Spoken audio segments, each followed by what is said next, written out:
Ang seizure or ginatawag nila nga convulsion or disruption sa electrical activity sa brain nga mahimog ang controllable og unresponsiveness imong mga muscles.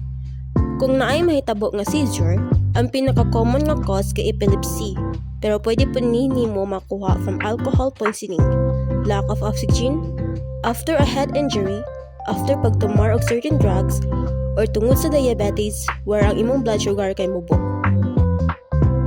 Kung naisa nga nag-seizure, kailangan mabantayan nga sa alin loss of responsiveness. Rigid nga lawas, archback, saba, kalisod o ginawa, convulsive movements, laway-laway sa baba, which could be naay dugo tungod if napaka ng dila wrapping. Possible loss of bladder or bowel control. Pauman, natingala sila nga gikapoy o makatulog na lalong nga pagtulog.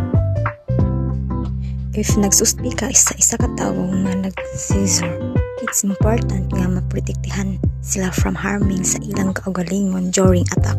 Ipalayo ang mga potential dangerous objects parehas anang mga init ug hait nga butang. Ayaw pugni ang pasyente or ilihok. Take note sa oras nag-start ang seizure. Protektahan ang ulo by placing something soft, ilalom, or palibot sa ulo and then iloosen ang ilang sanina nagpalibot sa ilaang liog.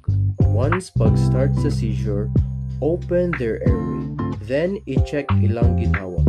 If nagginhawa siya, put the patient in the recovery breathing position.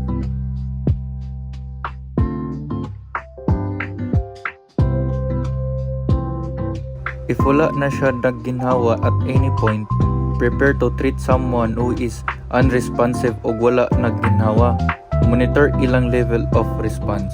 Tawag lang sa 911 or any medical emergency hotlines if first time pa ba sa pasyente magka-seizure, ang cause kay wala pa nahibalaan, balik-balik ang seizure sa pagkahitabo, ang seizure mahuman maabtan og more than 5 minutes, unresponsive sila for more than 10 minutes, or nag-sustain siyag injury.